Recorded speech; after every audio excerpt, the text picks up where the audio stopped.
la libération des otages, pour la protection des Chayalim et de tout le peuple d'Israël là où il est. On y va?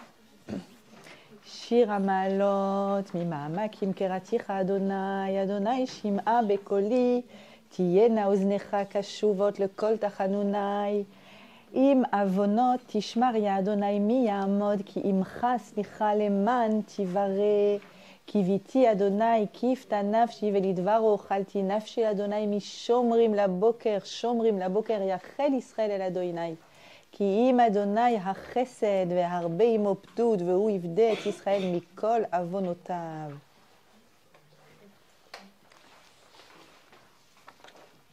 J'espère en l'Éternel, mon âme est pleine d'espoir et j'ai toute confiance en sa parole. Voilà. Amen. À dire autant de fois que vous le souhaitez. Shavua Tov, une Shavua de paix, Bezrat Hashem, une Shavua de protection, la semaine de Rachel Imenu qui commence. Qu'on n'entende que des bonnes nouvelles cette semaine. Et on ouvre la semaine avec Avram. Avram Haïvri, Avram l'Hébreu, qui est le premier juif, le premier monothéiste, le premier qui parle avec Akadosh Baruch Hu et qui transmet, qui continue à transmettre à sa descendance. Il est le premier à découvrir cette terre qu'on aime tant et qu'on veut tellement, tellement apaiser. Et il est aussi le premier à libérer des otages. Dans la paracha de notre semaine, il y a la guerre. Et il y a Avram l'Hébreu. C'est la première fois qu'on voit le terme Ivri, l'Hébreu. C'est quoi un Hébreu? On va découvrir ça. Et il est là en train de libérer les premiers otages, de l'histoire en tout cas de la Bible, des otages parmi lesquels il y a son neveu Lot qui se trouve également. Et alors on va essayer de comprendre comment ça se fait, comment il a pu prendre cette décision qui est absolument irrationnelle. Comment peut-il, lui Abraham, qui n'est pas une armée, qui est rien du tout, aller et faire une guerre terrible pour libérer des otages. Cette semaine, mes amis, on rentre enfin dans l'histoire du clan Israël. On commence Lech Lecha, on commence à marcher, à se mettre en route, comme Abraham, qui a entendu cette première parole d'Hachem, Lech Lecha, par, ok, je fais mes valises, ok, en même temps, vous voyez, pour ceux qui se demandent d'où on est des juifs errants, voilà, ça a commencé par debout, fais ta valise et vas-y. Ok, cool, GPS, il prend son GPS, il dit Hachem, j'écris quoi? Je te dirai déjà. Ok, j'écris quoi? Je te dirai. Vers la terre que je te montrerai. Et le Midrash de dire que ce Lech Lecha, c'est la première des 10 épreuves d'Abraham. Souvenez-vous, Abraham, pour devenir Abraham, il est passé par 10 épreuves. La 10e se termine également par les mots Lech Lecha. C'est un autre chemin qu'il emprunte. Douloureux également. C'est le chemin qui va l'amener vers le mont Moria, dans lequel, contre toute attente, Dieu apparemment lui demande d'amener son propre fils en offrande. Et ça commence aussi également par Lech Lecha. Mais ce premier Lech Lecha, dit le Midrash, c'est une épreuve incroyable parce que c'est une épreuve d'abord qui est très longue. Vous savez qu'une épreuve qui est longue est plus difficile d'une certaine façon. Alors, il n'y a pas d'épreuvomètre. On ne peut pas calculer les épreuves et chacun sa souffrance et chacun sa façon de vivre la souffrance. Mais en tout cas, le Midrash dit, tu sais, Lech Lecha, alors que tu ne sais pas où tu vas, et tu ne sais pas combien de temps ça va durer, et tu ne comprends pas vraiment, tu comprends que tu dois t'arracher à quelque chose qui est le monde de tes certitudes pour aller vers l'inconnu total, tu ne sais pas combien de temps, et le Midrash de dire, chaque pas, c'est un mérite pour Abraham. Chaque fois qu'il va devoir avancer quelque part, être en cheminement, et faire de nous, le peuple d'Abraham, un peuple en cheminement, eh bien, chaque pas est une épreuve et chaque pas est un mérite. Et en fait, c'est l'épreuve de quoi? L'épreuve de la Emouna. Vous savez qu'au bout de 10 épreuves, à la 10e épreuve qui commence par l'Ech Lecha, eh bien, Hachem dira à Avram, waouh, tu as reçu la médaille. La médaille de celui qui va démarrer l'histoire d'Israël. C'est bon. Tu as passé toutes comment ça s'appelle le truc du combattant, là. Le parcours du combattant. Tu as passé ton parcours du combattant. C'est quoi le parcours du combattant d'Abraham? C'est d'avoir une émouna totale. L'Ech Lecha part. Il faut vraiment être capable, en fait, de partir de quoi? Bon, la terra, la maison de ton père, là où tu es né, ton pays, ta patrie, bref. Arrache-toi de tout ce qui est évident, de tout ce que tu connais. C'est quoi ce qu'on connaît? C'est nos certitudes. C'est le chemin qui est tracé. C'est là où c'est facile. Je pourrais dire autrement la zone de confort. On est obligé d'avoir une zone de confort pour fonctionner. Tu vas sortir de toutes les zones de confort et tu vas aller dans un pays qui s'appelle ouvrez les guillemets. Ça aurait pu être Canaan, Israël. Il n'y a aucun nom qui est donné. Le pays s'appelle « Que je te montrerai ». C'est son nom. Rav Moshe Shapira dit, c'est quoi le pays que je te montrerai? C'est celui qui reste pour toujours jusqu'à la Géoula, que je te montrerai. Parce que c'est un pays dont les frontières n'ont jamais été fixes. Elles ont toujours un peu bougé, un peu trop même. Et elles continuent sans arrêt à bouger. C'est un pays en fait qui peut s'élargir, et Dieu préserve se rétrécir. C'est un pays qui vit en parallèle avec le peuple qui vit dessus. Quand son peuple n'est plus là, il se met en grève, il refuse de produire. Plus rien ne pousse pendant 2000 ans. Pourtant, il y a des nomades, il y a des tribus qui vont passer par ce... Tout le monde est d'accord que c'est l'aridité absolue. Qu'est-ce qui peut pousser en Israël? À peine la première Aliyah, fin du 19e, première Aliyah arrive, à peine les Juifs commencent à revenir en Israël, que, comme un miroir, le peuple d'Israël va réagir et va s'élargir aussi, et va accueillir. Et nous-mêmes, nous le vivons aujourd'hui, alors qu'on a la chance d'avoir déjà vécu de nombreux miracles d'Israël, 48, 67, 73, et on s'apprête à vivre un énorme miracle, bien entendu.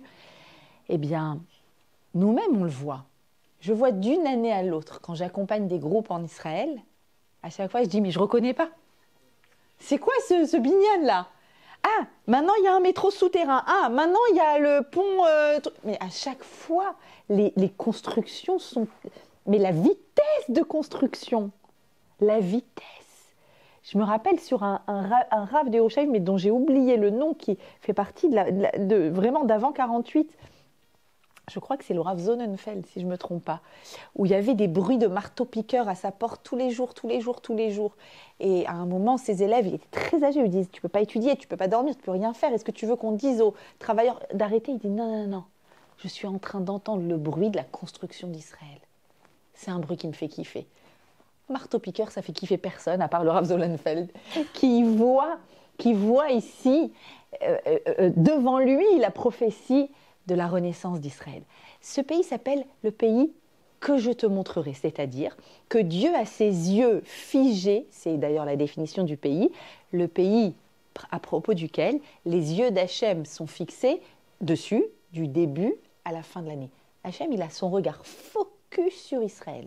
Que je te montrerai, ça veut dire je le montre du doigt et tu regardes ce que je regarde. C'est-à-dire que Dieu dit dans ce verset, regarde ce que je vois. Regarde. Je veux que toi aussi tu vois ce que je vois. Et on a vu un pays très divisé, malheureusement, où on croyait qu'il y avait une fracture et on a eu tellement peur. Et je vous renvoie rien qu'au cours que j'ai donné à Soukot. Tout mon cours de Soukot était là-dessus. Le cours que j'ai fait sur la Souka du Baal Shem Tov pour parler de l'obligation de l'unité du peuple. Et voilà que Hachem nous montre ce qu'il voit. On n'a jamais vu ça. Jamais. On sait qu'on est généreux, on sait qu'il y a de l'amour dans ce peuple. Mais personne ne savait que l'amour est beaucoup plus puissant que la mort. Beaucoup plus. On pulvérise les images de la barbarie avec nos images d'amour. Et toutefois, ça reste une épreuve, ce Lech Lecha, de partir, de sortir de toutes tes certitudes et de devoir travailler ta Emouna pour devenir Abraham. Sinon, si Abraham, tu ne deviens pas Abraham, alors en 2023, il n'y aura pas un peuple d'Israël qui aura dans son ADN ton ADN. Et on va expliquer c'est quoi l'ADN hébreu d'Abraham. C'est effectivement difficile de s'engager pleinement dans la Emouna. Lech Lecha, j'ai appelé ça, moi volontairement, l'épreuve de l'engagement. L'épreuve de l'engagement, c'est une épreuve dans laquelle tu as la certitude absolue qu'Hachem est le Boré Olam, mais ça a une implication. C'est pas seulement qu'Hachem est le créateur du monde, unique créateur, ça a une implication concrète, c'est que tous les socles de ta vie peuvent se mettre à trembler. Toi, tu ne dois pas trembler. Tu dois rester ferme, fort, consistant, parce que tu sais qu'en fait, toi, ce sur quoi tu tiens, comment ça se fait qu'on est là? Comment ça se fait que le peuple d'Israël est Amanetzach, un peuple éternel? Là, notre génération a malheureusement vécu, on vit actuellement dans notre chair, le pogrom de 1648, 1649, les fameux pogroms des Cosaques qui ont été les plus sanguinaires de l'histoire d'Israël, à part la Shoah, où c'était une usine, mais des milices qui viennent massacrer. C'est comme le pogrom de 1648. Et on doit réussir à avoir une émouna d'Abraham ferme, alors que tout ce sur quoi on pense tenir solidement s'effondre. J'ai eu, je vais dire volontairement dans ce terme-là, la chance d'avoir une épreuve d'émouna conséquente cette semaine. Épreuve d'émouna parce que j'ai réalisé à quel point, en fait, c'était pas banal ce qui m'arrivait. Moi, je suis une parmi des dizaines de milliers de mamans de soldats. Mais j'ai trouvé que c'était vraiment une application de ce qu'on dit sur la Emouna. La Emouna, on en parle toute l'année. La Emouna, c'est au cœur de notre vie. Problème de Parnassa, Emouna. Problème de fertilité, Emouna. Problème pour trouver un zivoug, Emouna, Emouna, Emouna. Tout Emouna. Emouna, c'est le principe général. C'est la théorie. En pratique, ça s'appelle du bitachon. Le bitachon, c'est que j'ai confiance en Dieu. J'ai confiance en Dieu, ça ne veut pas dire que je suis stupide et que je dis je sais avec certitude que ça va aller. J'en sais rien en fait. C'est Dieu qui sait l'issue des choses. Mais je sais que je suis prise en charge par le roi des rois. Cette semaine, après déjà 2 semaines où on est fatigué des images que l'on voit et qu'on essaye de ne pas voir et des nouvelles qu'on a d'Israël et de tout ça et des nuits qui ne sont pas des nuits, bref. Motzei Shabbat. À peine sort Shabbat, un message, on a très peu de messages, vous savez, de nos soldats. En général, les messages sont sporadiques, voilà, comment ça va, et 12 heures, 24 heures, 12 heures si j'ai de la chance, après j'ai BH. Le BH, c'est le top, c'est le top, je mets la musique, je danse, BH. Et là, il nous laisse un message, à partir de demain matin, plus de téléphone pendant au moins 3 semaines. On sait ce que ça veut dire. Et là, je m'effondre. Les larmes, les sanglots. Ça y est, c'est demain, ils rentrent. Ils ne sont pas rentrés. Il y a tout qui s'écroule. Et après avoir laissé passer la crise de sanglots, d'angoisse, de peur, de tout ça, de prière, d'énervement, de colère, de tout ce que vous voulez, je m'arrête et je me dis, attends, est-ce que ça change quelque chose pour son bien-être, ce petit objet? Est-ce que cet objet-là, sur lequel je me jette tous les matins, tout de suite après Modéani, est-ce que ça change quelque chose à l'état de nos enfants, de nos chayalim? On est d'accord? Rien. Rien. Ein od milvado. Il n'y a rien d'autre que lui. Et en fait, il y a deux chemins dans le monde dans lesquels on peut se mettre. On peut avancer dans le chemin cause à effet. Le chemin de la nature, le chemin de l'analyse des événements, de la stratégie, de la statistique, de la possibilité, de la probabilité. C'est un chemin qui fonctionne. C'est un chemin qui a fait ses preuves. Quelqu'un qui veut investir dans une société, il va faire tout un travail de statistique. Quelqu'un qui veut choisir le meilleur traitement, il va faire aussi un travail de statistique et il doit le faire. C'est un chemin. Mais nous, le peuple d'Israël, qui sommes là alors qu'on n'aurait pas dû être là, après tellement de générations de haine et de pogroms, nous, le peuple d'Israël, on a un autre chemin parallèle. On a le chemin dans lequel on dit « c'est pas logique, c'est irrationnel ».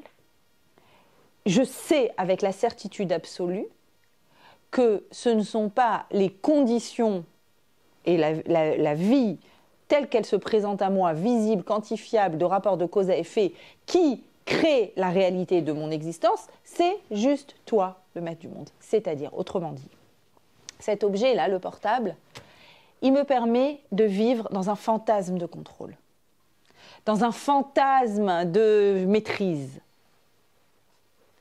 Ce fantasme, il ne nous fait pas du bien. En vrai, il ne nous fait pas du bien. Alors oui, c'est une épreuve de Emouna, c'est-à-dire c'est une épreuve de dire « je ne serai pas au courant ». Et je suis obligée de le dire et même de l'enregistrer pour pouvoir me réécouter le jour où j'en aurai besoin. Parce qu'on sait que ce jour, il risque d'arriver. Il risque d'y aller. Mais il faudra se rappeler. Ce n'est pas un BH qui va me dire si ça va ou si ça ne va pas. C'est que le roi des rois. Et donc, dans cette paracha, j'ai envie de marcher dans les pas d'Abraham. J'ai envie de lui dire, Abraham, guide-moi. Toi et Sarah, guidez-nous. Guidez-nous dans notre Lech Lecha. Il est long, ce Lech Lecha. C'est un long Lech Lecha où on est en chemin, comme Rachel, comme Ima Rachel qui est enterrée en chemin. On est encore en chemin. Mais on sait qu'on est au milieu de l'histoire, qu'elle n'est pas terminée. Exactement comme la Megillat Esther, où c'est l'histoire d'un génocide, et tu n'as pas le droit de commencer le début de l'histoire si tu n'as pas déroulé tout ton rouleau. Il faut qu'il soit entièrement déroulé parce que tu es au milieu de l'histoire. Et tu sais très bien que c'est les contractions qui mènent à la naissance. Et les contractions sont douloureuses. Mais je demande à Abraham, allez, guide-moi sur tes pas. Je veux être capable, moi aussi, je veux être capable d'avoir confiance. Et effectivement, le fait de se positionner dans ce deuxième chemin parallèle, qui est celui de que toi, crée automatiquement, explique les Chachamim, automatiquement un mida keneged mida, un miroir. C'est-à-dire comme si je tire les ficelles en bas et ça fait bouger quelque chose là-haut. Je me mets sous les ailes de la Providence. En réponse, la Providence s'occupe de moi. C'est une réponse immédiate. Je sais que c'est que toi. Donc Hachem il dit, oups, j'ai reçu un SMS là, il faut que j'y aille. Elle a dit que c'est que moi. Il faut que j'y aille.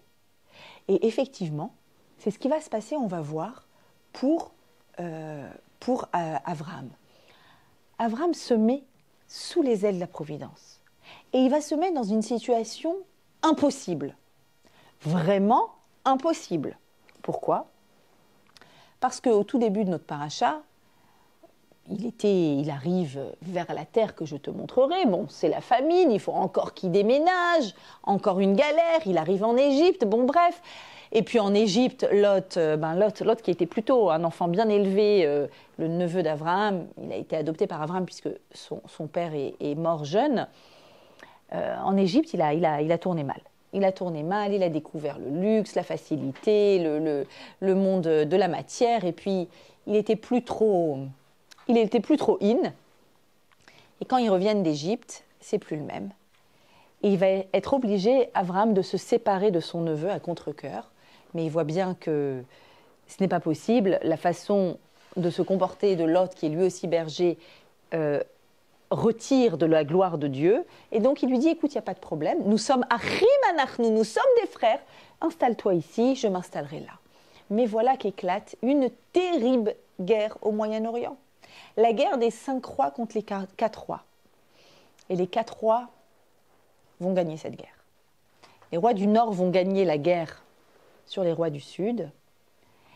Et à l'issue de cette guerre, eh bien, le verset que je vous cite, un fuyard arrive et raconte à Abraham l'Hébreu qui se trouvait dans les plaines de Mamré. Et le verset suivant, il lui raconte donc que, le verset suivant, que son neveu est otage avec toute sa famille des rois qui ont gagné la guerre. Lui et beaucoup d'autres. Abraham, l'Hébreu. C'est la première fois qu'on voit le terme hébreu. Ivri. Qu'est-ce que c'est qu'un hébreu? Et pourquoi tu dois t'appeler Ivri maintenant quand on vient te dire il y a des otages, il faut aller les chercher? Pourquoi? Eh bien, le Midrash nous dit, il s'appelle Ivri au nom de Rabbi Yehuda. Kol ha'olam kulo me'ever echad. Le monde entier se trouve d'un côté et toi, tu es tout seul de l'autre côté. Je vais vous le dire en d'autres termes. Abraham, c'est le fou de service. C'est l'agitateur. C'est celui qui embête tout le monde. Il embête tout le monde en enlevant, en retirant tout ce qui est convenu, les idolâtries. Tout le monde est d'accord pour servir le dieu soleil. Tout le monde est d'accord pour avoir des magasins d'idoles. Et il vient, il agite. Et il les embête avec son Dieu unique. C'est le premier à les embêter. Et il les embête à dire, je pars d'ici, je vais ailleurs. Je vais aller dans une terre qu'Hachem va me montrer. Mais de qui tu parles? De quoi tu parles? Et Nimrod vient et l'envoie dans la fournaise ardente. Et il va jusqu'au bout et il en ressort. Et il embête tout le monde. Tout le monde. Qu'est-ce qu'il est pénible, cet Abraham / ce peuple juif, avec son éthique, sa morale et son Dieu unique. Abraham est le seul étant un ivri, Héver, il est de l'autre côté. C'est celui qui, à la fac, sort son sandwich et mange son sandwich kasher alors que tout le monde mange différemment. C'est celle qui se marie tôt, parce que oui, on ne va pas rester ensemble à se fréquenter des années et des années. Il faut, voilà, on est juif, on est pratiquant. Donc, bref, c'est tous ces dingues-là, tous ces dingues qu'on n'arrive pas à comprendre, qui sont seuls à vivre un truc tellement bizarre, d'accord? À mettre tellement d'enfants au monde, mais enfin, mais qu'est-ce qui vous arrive? C'est quoi votre plaisir là? Encore une grossesse, encore une grossesse. Bref, vous avez compris. Eh bien, c'est lui qu'on va voir quand il y a un otage. Lui, parce qu'il est fou, et qu'on cherche un fou pour aller libérer des otages. Pourquoi? Parce que je vous le dis tout de suite, il a aucune chance. Aucune chance. Le plus grand empire en ce moment-là, c'est ces fameux 4 rois qui ont pris pour otage des familles entières, des peuples entiers, j'ai envie de dire, dans lesquels il y a son neveu Lot. Abraham, dis-moi, Lot, c'est pas la folie. Lot te fait pas honneur à Dieu. Il se comporte pas bien. Pourquoi est-ce que tu pars sauver Lot? Pourquoi est-ce que s'il y a un otage, tu vas tout faire pour le ramener à la maison? Tout faire, même jusqu'à partir avec une poignée d'hommes. Combattre ce qui est impossible de combattre. D'ailleurs, Rachi sur place dit que le Palite, le réfugié, c'est qui? C'est un roi connu qu'on connaît, Og. Bref, il avait posé ses yeux sur Sarah et il s'est dit, je vais l'envoyer. Lui, c'est un fou, il va y aller, il va mourir, je récupère Sarah. Vous avez compris l'histoire? Impossible, impossible, ça n'a pas de sens d'aller combattre ces rois. Alors Abraham, pourquoi tu fais ça? Abraham a Ivri, toi l'hébreu, toi qui fonctionnes pas comme les autres. Il n'y a personne qui fonctionne comme toi. Vous savez que chaque année, je vous explique que Ivri, c'est Aéver, Aïn, Bet, Resh. Et c'est les mêmes lettres dans un autre ordre que Resh, Bet, Aïn, Riboua. Riboua, c'est le carré. Le juif, tu peux le mettre dans aucune case. Il ne rentre pas dans une case. Il n'accepte pas les cases. Il va défier toutes les lois, toutes les règles, toutes les certitudes et toutes les statistiques. Ça commence à Abraham. Quand ça? Quand il y a un otage. Pourquoi tu y vas, Abraham? Pourquoi tu te mets en danger? D'abord, est-ce que tu as le droit de te mettre en danger comme ça pour libérer ton neveu? Est-ce que tu as le droit? Réponse d'Abraham. Alors, on va voir comment Abraham réfléchit aux raisons pour lesquelles il va y aller. On va voir ensemble le Netziv.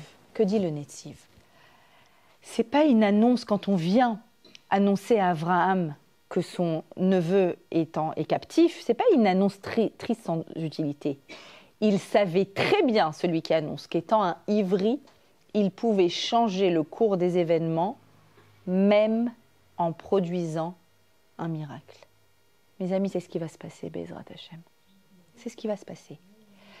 Pourquoi? Parce que tout ce qu'on voit, il n'y a rien qui est normal. Il n'y a rien de rationnel dans ce qu'on voit.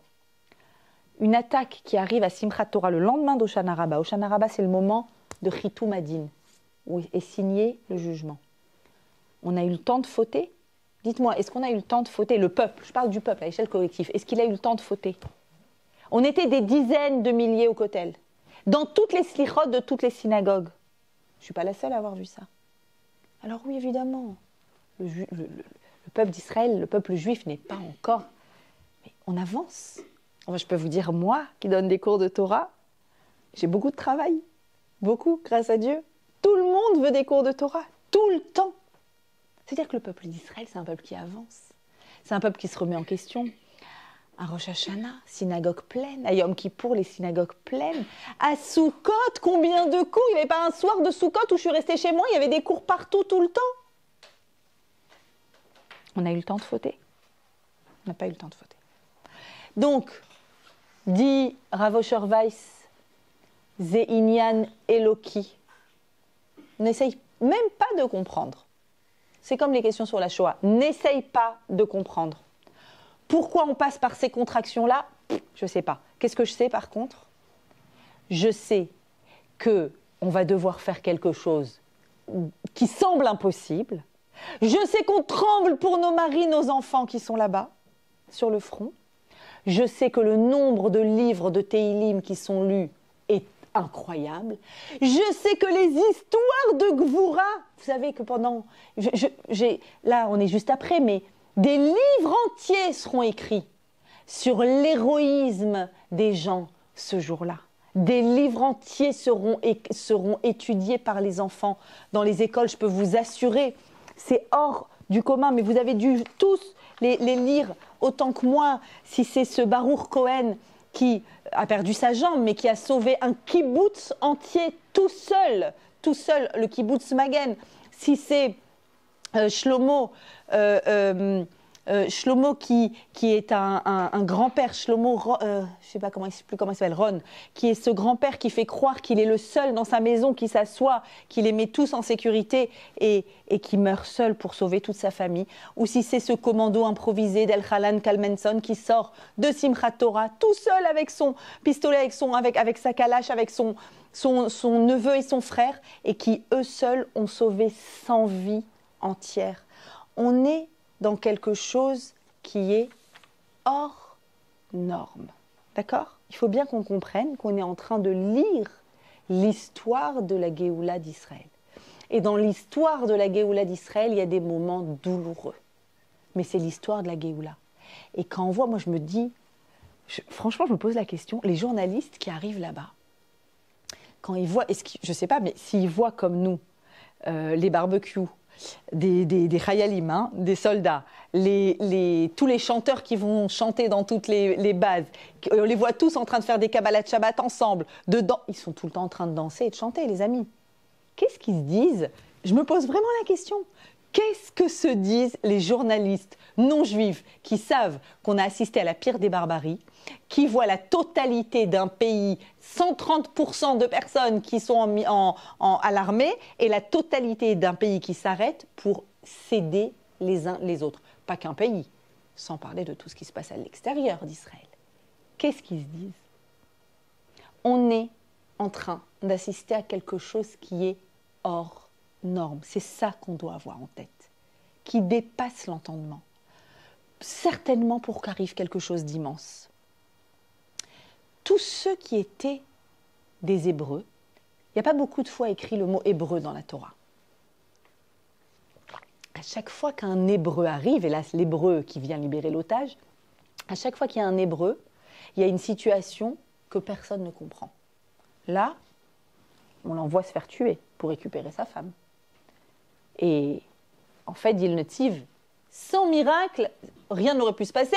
Et je peux même vous citer le Midrash qui dit, en fait, ce qui s'est passé, viens, je te dis, qu'est-ce qu'il a pris? Il a pris des pierres qu'il a jetées, elles se sont transformées en grenades, enfin, il n'y a pas écrit en grenade, mais c'est à peu près ça. Et il a pris de la paille qui s'est transformée en flèches. Oui, c'était des épées, des flèches. Bon, bref, vous avez compris. On est dans Harry Potter.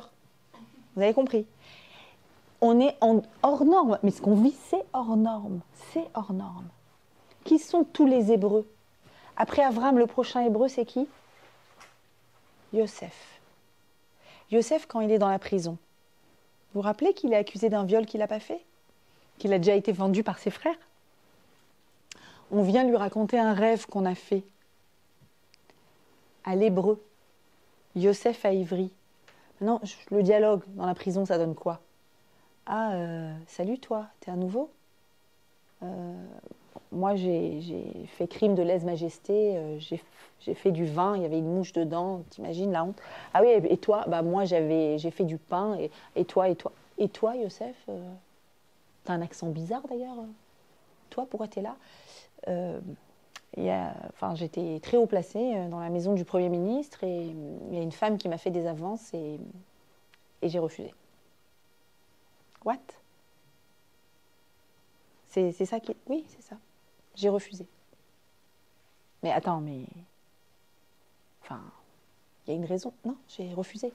J'ai refusé parce que je crois fondamentalement en la morale de mon père. Mais ton père, il est où? Il est là? Non, non, mon père, ça fait des années que je ne l'ai pas vu. Il est de l'autre... C'est qui l'autre Hébreu? L'autre Hébreu, c'est Yona. Yona Hanavi, vous vous souvenez? On en a parlé à Kippour. Quand il y a une tempête, il y a une tempête énorme et le navire va s'effondrer et chacun va invoquer son Dieu. Et qu'est-ce qu'il fait Yona? Dodo. Il s'appelle l'Hébreu. Pourquoi? Parce qu'il dit, vous êtes mignons, vous. Et tout d'un coup, il y a une tempête, vous faites tchouva. Mais vous croyez que c'est sérieux?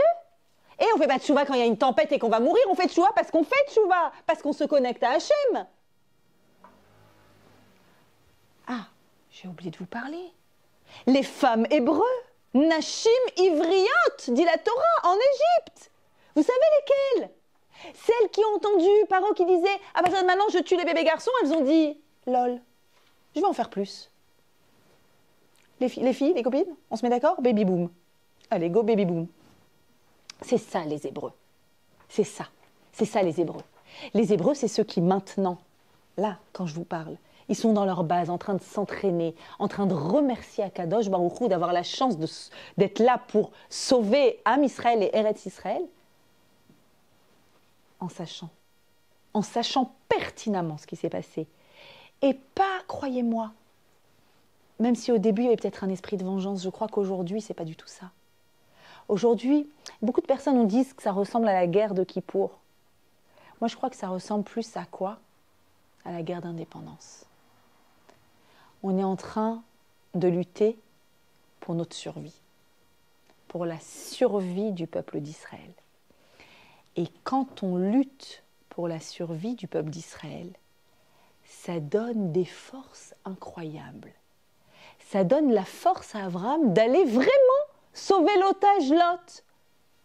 Pourquoi tu le fais, Abraham? On n'a pas répondu à la question. Pourquoi tu te mets en danger? Pourquoi tu te mets en danger pour Lot? Tu as le droit de faire ça? Réponse. Réponse du rabbi de Lubavitch. Je voudrais vous lire sa réponse.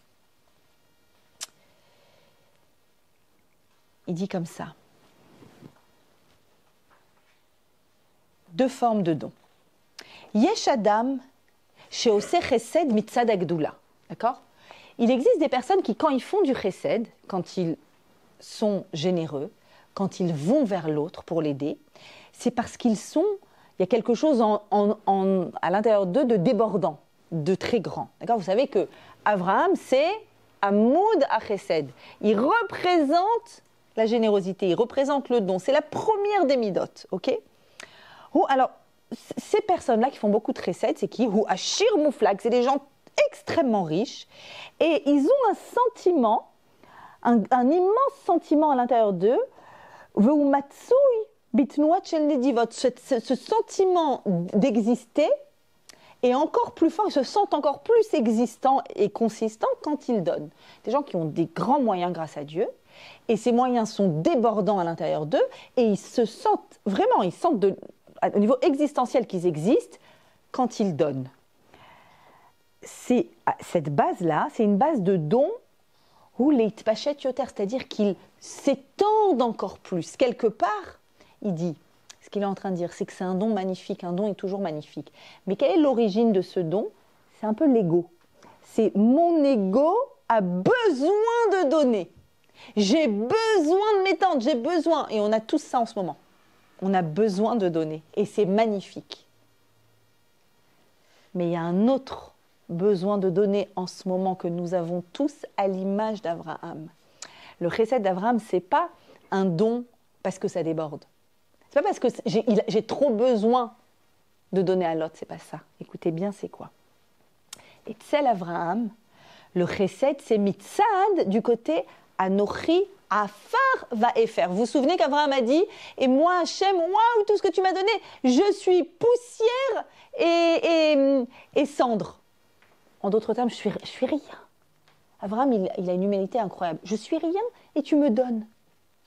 Ça veut dire quoi un don qui provient, dont l'origine de ce don, c'est je suis rien du tout. En fait, où Irgish Batel, il sentait qu'il était rien du tout. Velachen, c'est pourquoi il donnait aux autres Kol Sheayalo, tout ce qu'il avait, et même si ça devait lui produire un manque à lui. Pourquoi?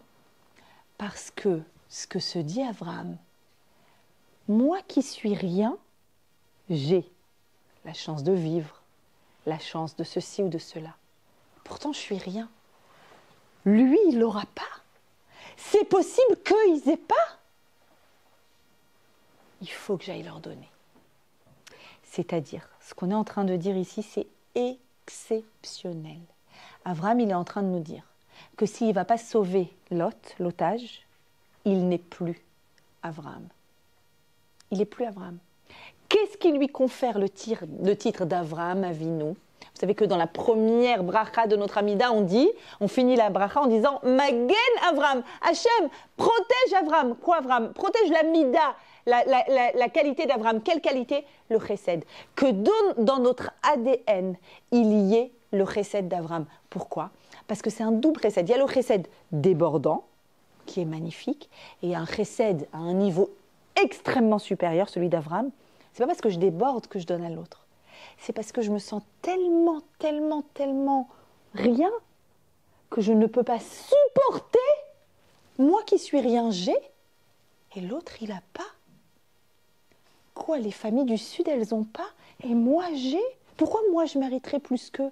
Je fonce dans les hôtels et je vais distribuer. Magen Avraham, quand on dit dans la Hamida, Magen Avraham, Hachem, tu protèges la Mida d'Avraham, on est en train de dire Hachem, que toujours ça puisse continuer, que dans notre ADN, il suffit d'un rien pour qu'on soit comme Avraham. C'est exactement le cas. C'est tellement le cas. Jamais le peuple d'Israël n'abandonnera un otage. Jamais. C'est pour ça qu'ils les ont pris. On a l'expérience malheureusement précédente. On a l'expérience de ça. Parce que le peuple d'Israël lutte pour que le monde voit Tselem Elohim, l'âme divine. Que toute personne est porteur d'une âme divine. Donc, puisque notre rôle dans le monde, c'est de montrer à quel point il y a du divin dans l'humain, Alors ça commence par Abraham. Par Abraham qui dit, je vais aller, je me mettrai en danger. Et dit le Midrash, quand le Midrash nous raconte, au nom de Rabbi Nechemia, que ceux qui étaient avec lui ont dit, Abraham, ça va pas ou quoi? Arrête-toi tout de suite. Ve'Avraham horik panim kenegdam. Abraham a blanchi, a blêmi. Et il leur a répondu, Etse, j'y vais. Ve'epol al kiddush Hashem. Et je suis prêt à tomber au nom d'Hachem. C'est quoi ça? Alors, j'aurais pu faire ce cours l'année dernière et vous dire, waouh, les amis, on a un ancêtre Abraham, vous avez vu? Il peut se mettre en danger pour aller. Cette année, je peux vous dire, waouh, on a tous l'ADN d'Abraham. Combien de milliers de mamans envoient leur fils, envoient leur mari et disent, il n'y a pas, tu iras et tu ramèneras les otages et tu nous libéreras de cette horreur, de cette vermine du monde. Et toutes les mamans, elles le font. Et je dois vous dire que moi, personnellement, qui ai grandi en France, c'est une autre difficulté. J'ai monté un groupe WhatsApp des mamans Tragalim Bododim ici. Pourquoi? Parce que là-bas, c'est une grande famille. Elles vivent toutes la même chose et même, je vais vous dire, elles ont grandi avec ça. C'est une culture. Ton enfant, il va à l'armée, tu sais ce que c'est, tu le bénis, tu pries à Kadosh Baruch Hu, tu sais pourquoi. Ton mari va en Milouim, tu le bénis, tu pries, tu demandes à Kadosh Baruch Hu.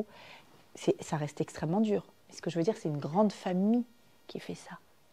En France, j'ai découvert toutes les mamans comme moi, perdues.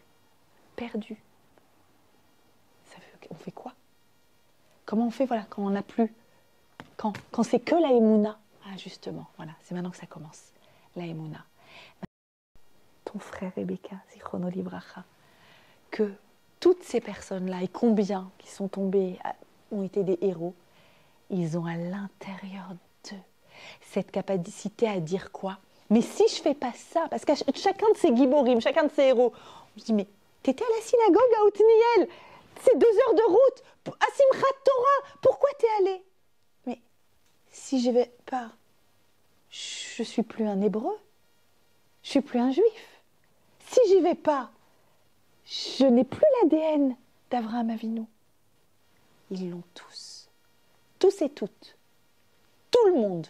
Ce peuple d'Israël, c'est ça qu'on doit garder en tête, c'est ça qu'on doit enseigner à nos enfants qui ne comprennent pas encore et je ne sais pas quand et comment on pourra leur dire les choses. C'est ça qu'on doit leur dire.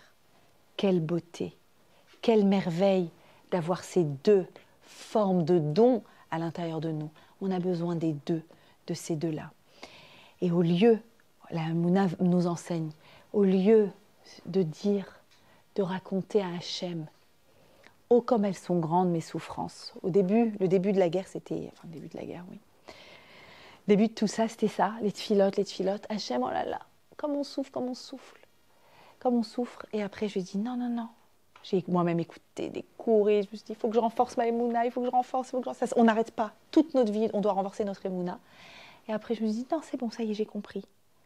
Au lieu de raconter à Hachem à quel point je suis inquiète, je vais raconter à mon inquiétude à quel point Hachem est grand. C'est dans ce sens-là qu'il faut faire. C'est dans ce sens-là. Il n'y a que ça qui peut nous aider. Et à quel point notre peuple est grand. Et à quel point on est en train de marcher dans les pas des Havot. Regardez, on est en train de rentrer dans les parachiotes et je suis certaine, chaque semaine, la semaine dernière, la paracha, elle parlait du Hamas. Là, cette semaine, elle nous parle de l'hébreu et des otages qui sortent. Alors, Amen, Bezrat Hashem. Vous savez que chaque paracha, je vous l'explique chaque année, chaque paracha de la Torah envoie les ondes de la paracha. D'accord? Alors effectivement, il faut aussi nos prières, bien entendu, et il faut aussi la force de notre armée, bien entendu, qui est portée par nos prières, évidemment. Mais d'ailleurs, s'il y a bien une chose qu'on doit absolument retenir aussi de tout ça, c'est que dans tous les domaines, c'est ça la Emouna, dans tous les domaines, quand on prend un petit peu la confiance, d'accord? Et qu'on se dit, on est bon. Je suis bon dans mon travail, je suis bon dans mon shlom bayit, je suis bon chacun dans son domaine. Et collectivement, on est bon de Tzahal. Hachem, il vient, il nous dit, oh, tu oublies pas. C'est qui le boss? C'est qui le boss? Ne jamais tomber dans le on est bon. Et on doit être bon. Et on doit continuer à être bon. Mais voilà, Akadosh Baruch Hu qui nous indique, et on est au milieu. Souriez, mesdames. Je veux voir des visages souriants. On est au milieu de l'histoire.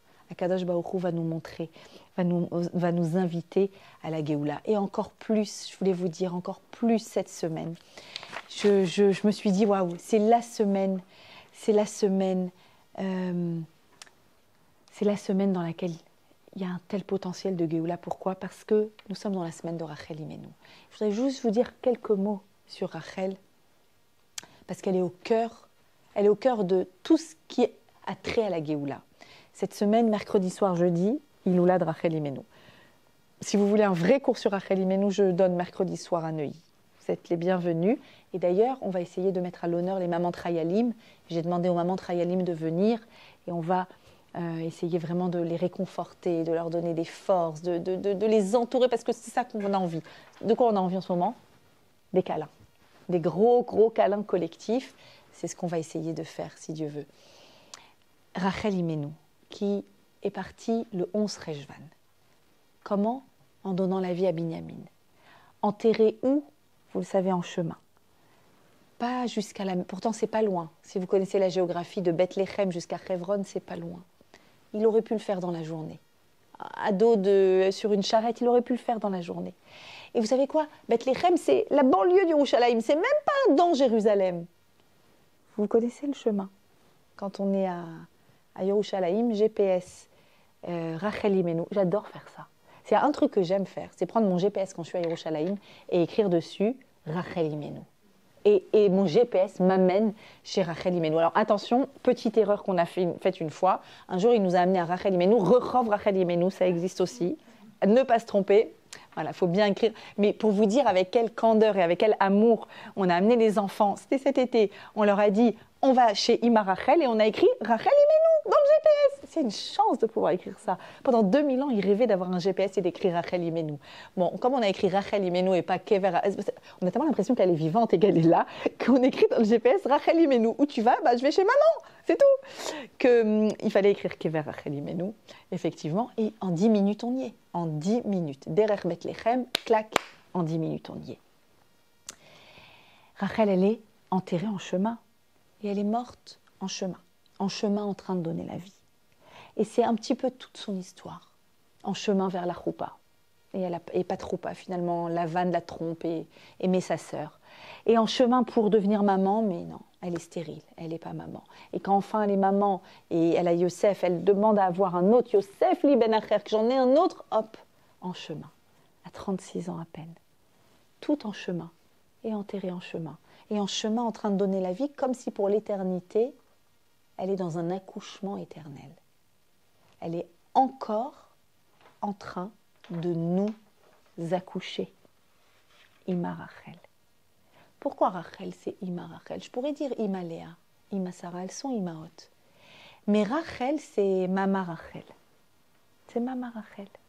Et c'est étrange parce que Rachel, elle a donné naissance à 2 tribus, parmi les 12. Léa a donné naissance à 6 tribus. Mais Ima, c'est Ima Rachel. Léa a d'extraordinaires qualités. Mais quand on veut une Yeshua, quand on veut une délivrance, quand on sent qu'on est en chemin dans la vie et qu'on n'arrive pas à trouver ce qu'on veut, que ce soit son mazal, que ce soit sa parnassa, son appart, peu importe quoi, la réfoua, Ima Rachel. Ima Rachel, elle est capable de réceptionner toutes les larmes que vous avez à lui donner. Pourquoi ? Parce qu'en termes de larmes, elle est championne du monde. Championne, tu ne peux pas faire mieux. Comment je sais ? Elle qui pleurait pas, elle qui était si heureuse de se marier avec Yaakov, c'était sa sœur qui pleurait, c'était Léa qui pleurait. Pour l'éternité, c'est Rachel qui pleure. Le prophète Jérémie, qui raconte la destruction du temple, il dit qu'Hachem s'adresse à Rachel et lui dit « Je t'en supplie Rachel, je craque. » Il y en a, quand ils pleurent, bon, ils pleurent. Toi, quand tu pleures, je craque. Mini colère, arrête de pleurer, sèche tes larmes. Je te promets que j'accède à ta requête. Et dit le texte de Yirmiya que vous avez sous les yeux, quand il entend ce col Kol berama nishma. Et je vous invite à écouter les merveilleuses chansons là-dessus. Une voix qui est entendue à Rama, c'est quoi? C'est une voix plaintive de sanglots qui ne cesse pas. Qui pleure? C'est Rachel. Elle refuse de se laisser consoler pour ses fils perdus. Elle pleure Rachel.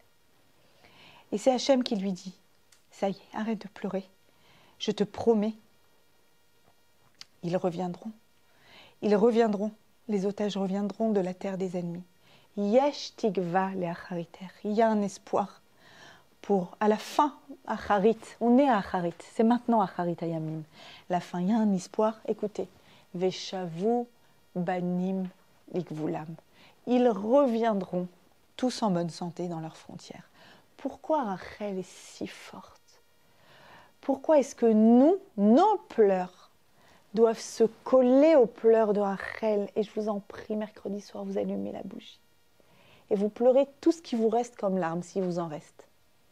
Tout ce qui vous reste. D'accord?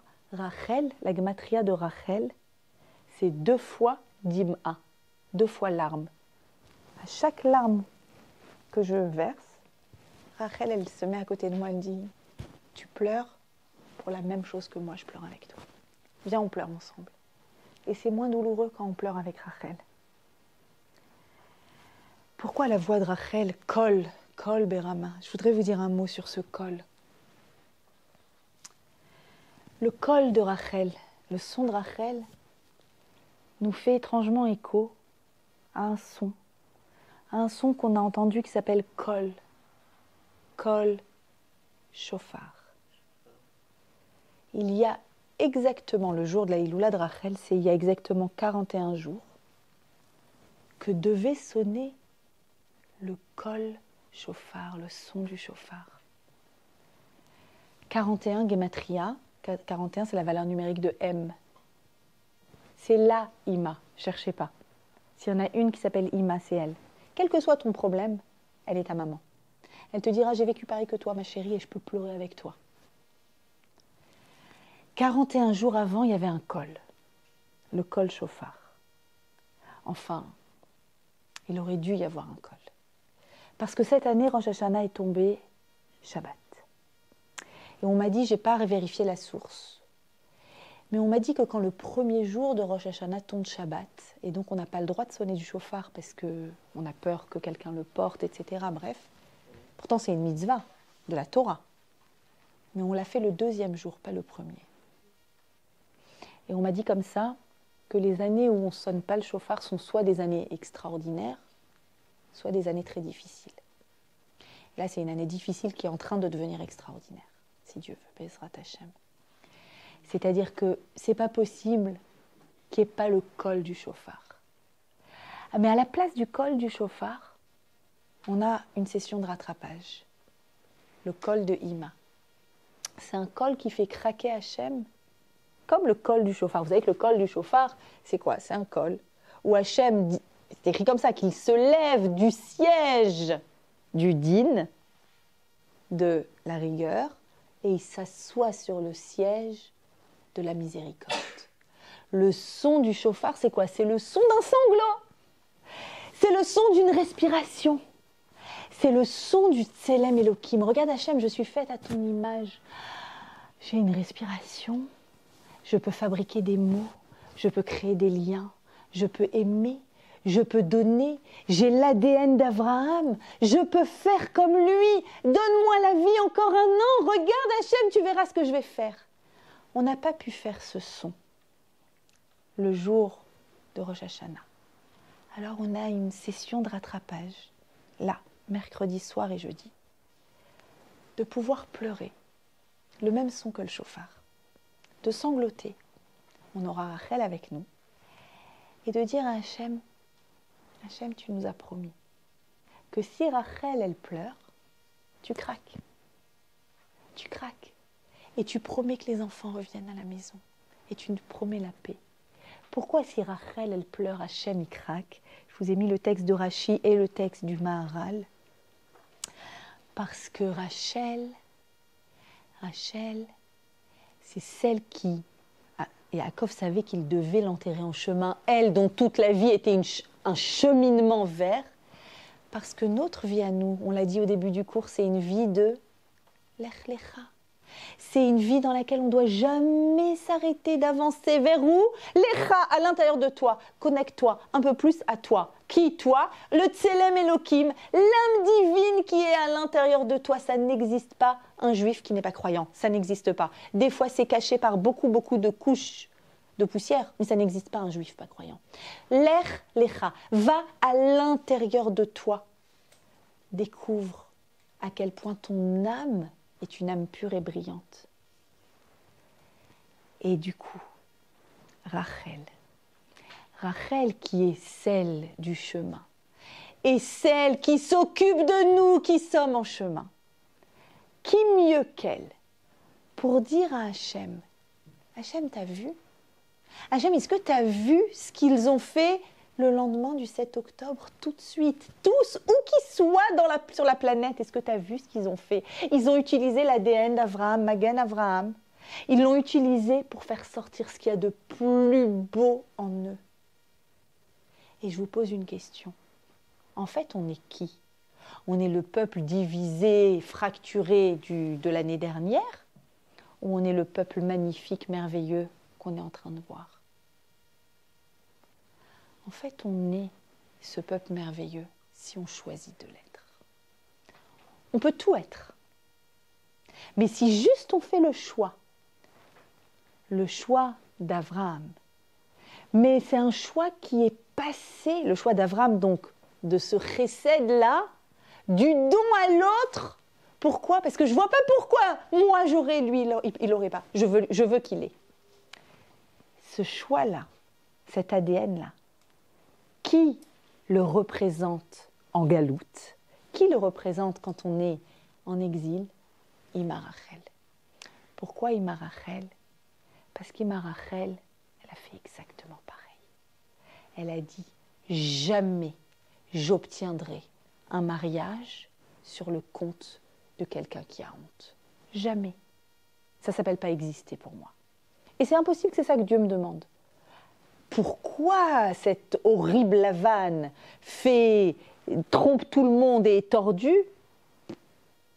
L'histoire nous le dira. Il fallait que les 12 tribus soient différentes pour qu'on crée de l'unité. C'est pour ça, certainement. Mais en tout cas, Rachel, elle dit, son col, c'est le col, comme le col du chauffard, c'est un col qu'on va retrouver, vous savez où? Chez son fils Yosef. Vaïten et kolo vayefki. Il rencontre ses frères pour la première fois après 22 ans. Il peut avoir envie de se venger, il a le droit. Esclave, la geôle d'Égypte, il a le droit. Vaïten et kolo vayefki. Il a élevé sa voix, il a pleuré et il répond, Loatem, c'est pas vous qui m'avez envoyé là. C'est lui. Il a décidé de se mettre... Vous vous souvenez ce qu'on a dit, le deuxième chemin parallèle? Il y a le chemin classique. Quelles ordures. Mais vraiment, il a le droit. Et il y a l'autre chemin. Je me mets sous lui. Et du coup, je bénéficie d'une protection particulière. C'est pas vous, c'est Hachem. Vehakol nishma beit paro. Et dans la maison de Paro, qu'est-ce qu'on entend? Hakol. Quel col? Explication basique, le son des larmes. Deuxième explication, des larmes héritées de maman Rachel. Troisième explication, les larmes héritées de maman Rachel qui sait que dans la vie, tu vas rencontrer des gens qui te détestent, des gens qui ne te comprennent pas, des nations du monde islamo-gaucho-fascistes, etc., qui vont t'accuser de tous les maux alors que nos cadavres ne sont pas encore enterrés. Tu vas rencontrer de la haine dans le monde et tu vas rencontrer des gens et tu ne vas même pas comprendre pourquoi ils te haïssent, juste parce que tu es un Hébreu.